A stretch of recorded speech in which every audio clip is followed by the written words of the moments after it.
Rival sebel Indo dapat jatah khusus dari FIFA. Erick Thohir siapkan kejutan besar, Indonesia bakal jadi pusat media di Asia. Statistik JXS gak kalah dari B Elite Serie A.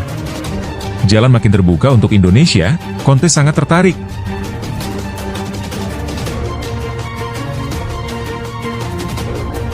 Rival negara tetangga sadar standar Indonesia patut dicontoh. Satu persatu siap jadi WNI, lama-lama mereka kalah jauh gapnya. Tahun 2024 telah tiba di penghujungnya, dan kita bersiap untuk menyambut tahun baru 2025. Saat momen peralihan ini mendekat, harapan besar pun dibawa ke depan, memancarkan optimisme untuk apa yang akan datang. Kita semua mengharapkan tahun depan menjadi tahun yang lebih baik untuk semua aspek kehidupan, terutama bagi timnas Indonesia yang tengah berjuang mempertahankan mimpi untuk bisa tampil di Piala Dunia. Bukan hal yang berlebihan jika kita dengan penuh bangga menyatakan bahwa Indonesia adalah negara yang sangat mencintai sepak bola. Kecintaan yang dimiliki oleh masyarakat kita terhadap olahraga ini, khususnya timnas, hanya semakin bertambah, terutama melihat perkembangan yang mengesankan dari tim nasional ke arah yang lebih baik. Perkembangan tersebut tidak hanya terlihat pada tim senior, tetapi juga terlihat jelas pada tim junior dan timnas putri. Besarnya rasa cinta yang dimiliki oleh publik Indonesia terhadap sepak bola tentunya memberikan dampak positif terhadap semua insan yang terlibat, termasuk para pemain diaspora. Meskipun beberapa dari mereka belum menjadi warga negara Indonesia, mereka sudah merasakan dengan mendalam bagaimana fanatisme luar biasa para pendukung di tanah air. Hal ini menjadi salah satu alasan mengapa Indonesia menjadi pusat perhatian berbagai media internasional, termasuk FIFA. Tanggapan ini kadang membuat rival-rival Indonesia di ASEAN dan di pentas internasional merasa cemburu. Mungkin salah satu yang menjadi sorotan adalah persiapan yang dilakukan oleh PSSI di bawah kepemimpinan Erick Thohir yang kabarnya sudah menyiapkan kejutan besar untuk tahun 2025, yang pastinya berkaitan dengan timnas senior dan tim junior. Seperti yang kita semua ketahui, masyarakat Indonesia memang dikenal dengan fanatisme yang tinggi terhadap sepak bola.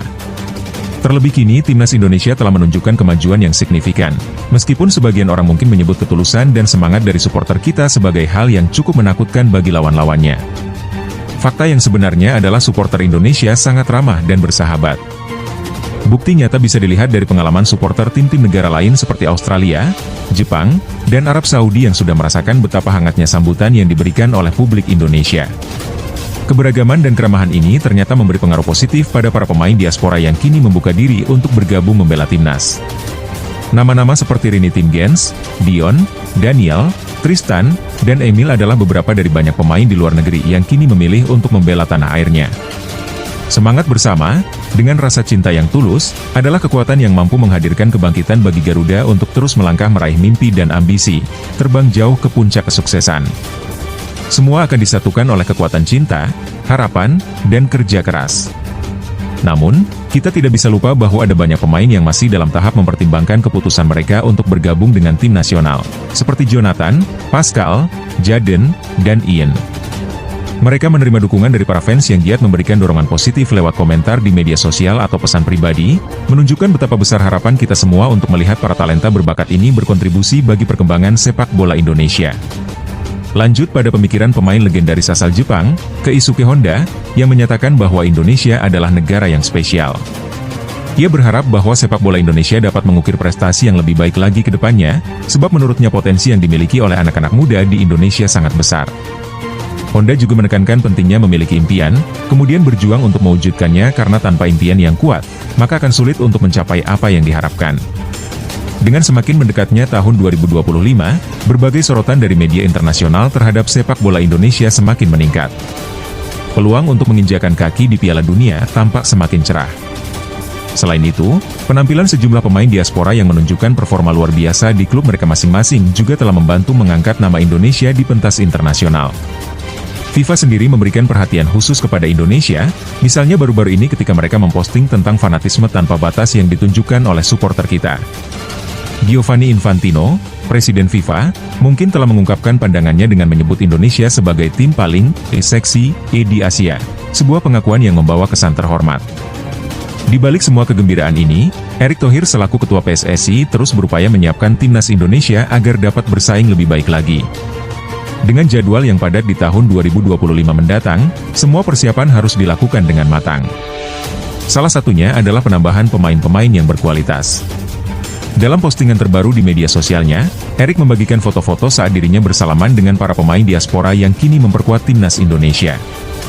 Hal ini memberi indikasi bahwa ada potensi kejutan lain yang akan datang, kemungkinan melibatkan pemain diaspora baru yang siap bergabung. Tentu semua ini akan menyangkut program jangka panjang untuk timnas Indonesia, bukan hanya sekadar untuk memenuhi kebutuhan akan Piala Dunia, tetapi juga sebagai upaya agar tim bisa berprestasi lebih baik di masa depan. Pembinaan pemain muda pun terus ditingkatkan agar di setiap jenjang, baik itu tim putra maupun putri, dapat menunjukkan kemajuan yang optimal. Mencapai tujuan dalam dunia sepak bola tidaklah mudah, namun dengan kerja keras, niat baik, serta doa yang tulus, hasil yang baik pasti akan datang. Keyakinan ini perlu dijunjung tinggi di dalam setiap usaha yang dilakukan. Selama kita tetap bersatu, tetap memiliki satu tujuan, dan saling mendukung, maka semua impian akan mampu kita raih. Sekali lagi, meskipun perjalanan ini mungkin penuh tantangan, namun semangat kita tidak akan pernah padam. Kita percaya bahwa semua kerja keras dan usaha takkan sia-sia. Untuk itu, marilah kita terus semangat memajukan sepak bola Indonesia, agar memberikan kontribusi yang maksimal baik untuk timnas maupun untuk liga di tanah air. Mari kita dukung dan doakan yang terbaik bagi Garuda dan utamakan cinta terhadap sepak bola di setiap langkah yang kita ambil. Selalu dukung timnas Indonesia ya! Dalam beberapa tahun terakhir, naturalisasi pemain di sepak bola Indonesia menjadi topik yang hangat dan tidak dapat dipisahkan dari perkembangan olahraga ini di tanah air. Fenomena ini menunjukkan betapa pentingnya peran pemain berdarah Indonesia yang berasal dari luar negeri dalam meningkatkan kualitas tim nasional. Program naturalisasi ini tampaknya mendapatkan perhatian khusus, terutama di era sepak bola modern yang menuntut tingkat kompetisi yang semakin tinggi. Indonesia, yang dikenal sebagai salah satu tim yang paling aktif di kawasan ASEAN, mampu mengumpulkan sejumlah pemain berkualitas tinggi. Hal ini menjadi salah satu faktor mengapa Dewan Sepak Bola Asia menilai Indonesia memiliki potensi untuk bersaing di level teratas, tidak hanya dalam lingkup regional tetapi juga di kancah Asia. Dengan berbagai pemain bertalenta yang mampu menciptakan standar tinggi untuk tim nasional, Indonesia secara tak langsung menjadi role model bagi negara-negara tetangga dalam hal pembinaan pemain dan menarik pemain diaspora. Dalam konteks ini, pemain muda bernama Samuel Silalahi yang baru berusia 19 tahun, cukup menarik perhatian. Samuel, yang berdarah Batak, kini berkarir di klub Liga Norwegia, Strømsgodset. Saat ini, ia berada di Indonesia untuk merayakan Natal dan Tahun Baru bersama keluarganya. Kehadirannya di tanah air menumbuhkan spekulasi tentang kemungkinan pindah kewarganegaraan, mengingat potensi Indonesia dalam dunia sepak bola di masa depan. Hal ini semakin menunjukkan bahwa Indonesia menjadi magnet bagi pemain-pemain muda yang mencari peluang untuk berkontribusi di level sepak bola yang lebih tinggi. Satu hal yang menarik adalah mulai banyaknya pemain-pemain diaspora yang menyatakan kesediaan untuk membela Indonesia. Hal ini berbeda dengan apa yang terjadi di negara-negara seperti Malaysia, Vietnam, atau Thailand yang masih mengalami kesulitan dalam mendapatkan pemain berkualitas melalui proses naturalisasi. Pendekatan yang dilakukan oleh Indonesia dalam hal ini sangat tepat, di mana mereka tidak hanya mementingkan nama besar, tetapi juga rekam jejak serta keterikatan pemain dengan Indonesia. PSSI pun menunjukkan komitmen jangka panjang dengan terus mencari bakat muda yang dapat berkontribusi di tim nasional. PSSI juga tidak segan untuk berbagi pengetahuan dan pengalaman bagi pengembangan sepak bola di kawasan ASEAN. Hal ini terlihat dari pernyataan Ketua Umum PSSI, yang menyatakan bahwa sepak bola Asia Tenggara harus lebih kompetitif. Dengan semangat tersebut, PSSI menguatkan program-program pembinaan di tingkat junior dan senior untuk mempersiapkan pemain-pemain yang siap berlaga di pentas global. Fokus utama mereka adalah kualifikasi Piala Dunia, di mana sejarah gemilang di Piala Asia menjadi motivasi untuk terus maju. Sayangnya, tantangan dalam mencapai level tertinggi tidaklah mudah. Di balik usaha dan kerja keras yang dikeluarkan, ada realita bahwa Indonesia harus menghadapi persaingan yang ketat di level Asia. Erick Thohir, selaku Ketua PSSI, menyadari betul bahwa pembangunan sepak bola di Indonesia memerlukan waktu dan dedikasi yang besar. Oleh karena itu, program naturalisasi menjadi salah satu langkah strategis untuk meningkatkan kualitas permainan dan daya saing tim nasional. Dalam konteks naturalisasi, banyak pemain berkualitas yang telah bergabung. Sebut saja nama-nama seperti Tom Haji Jasses, Kelvin F. Dong, dan beberapa pemain lainnya yang memiliki pengalaman bermain di berbagai liga Eropa. Mereka membawa segudang pengalaman dan keahlian yang sangat dibutuhkan dalam skuad Garuda. Selain itu, PSSI terus memantau perkembangan pemain muda, seperti Variener dan Nathan Chaon, yang berpeluang besar untuk memperkuat timnas di masa depan.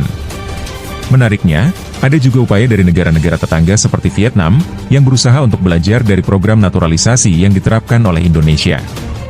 Mereka pun sadar bahwa pemilihan dan pengembangan pemain keturunan menjadi salah satu kunci untuk menciptakan tim yang kompetitif di level internasional dan lolos ke Piala Dunia. Berbeda dengan Malaysia yang menghadapi kesulitan dalam proses naturalisasi, mereka tetap berusaha menggali potensi pemain keturunan meski ada rintangan. Pangkal masalah Malaysia terletak pada kurangnya pemahaman dan informasi yang tepat mengenai pemain yang memiliki ikatan darah dengan negara.